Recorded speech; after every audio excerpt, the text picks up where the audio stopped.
નમસ્કાર દર્શક મિત્રો, હું છું રૂપલ લુણીચિયા. સંપૂર્ણ ન્યૂઝમાં આપનું સ્વાગત છે.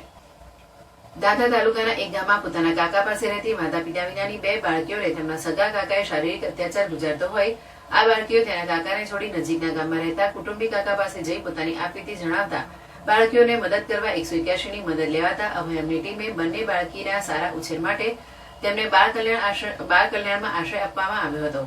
દાંતા તાલુકાના એક ગામમાં એક પરિવારની બે બાળકીઓના પિતાનું અવસાન થયા બાદ તેની માતા પણ બંને દીકરીઓનો સાથ છોડી જતી રહેતા માતા પિતાની છત્રછાયા ગુમાવનાર આ બંને બાળકી પોતાના સગા મોટા કાકા પાસે રહી આશ્રય મેળવી રહી હતી, પરંતુ તેના કાકા બંને બાળકીને વાંક ગુના વિના મારઝૂડ કરી શારીરિક અત્યાચાર ગુજારવામાં આવતા કાકાના અત્યાચારથી બચવા માટે બંને બહેનો કોઈને કહ્યા વિના પોતાના કાકાનું ઘર છોડી બાજુના ગામમાં રહેતા કુટુંબીજન પાસે જઈ પોતાની આપવીતી જણાવતા કુટુંબીજને બંને અનાથ બાળકીને મદદ કરવા માટે 181 અભયમને જાણ કરવામાં આવતા અભયમની ટીમે દોડી આવી ઘટના સ્થળે આવીને બંને બાળકીની પૂછતાછ કરતા તેના મોટા કાકા તેમને મારઝોડ અને શારીરિક ત્રાસ આપતા હોય તેમની પાસે રહેવા માંગતી ન હોય આ બાળકીઓના સારા ઉછેર માટે તેમને પાલનપુર બાળ કલ્યાણ આશ્રય આપવામાં આવ્યો હતો.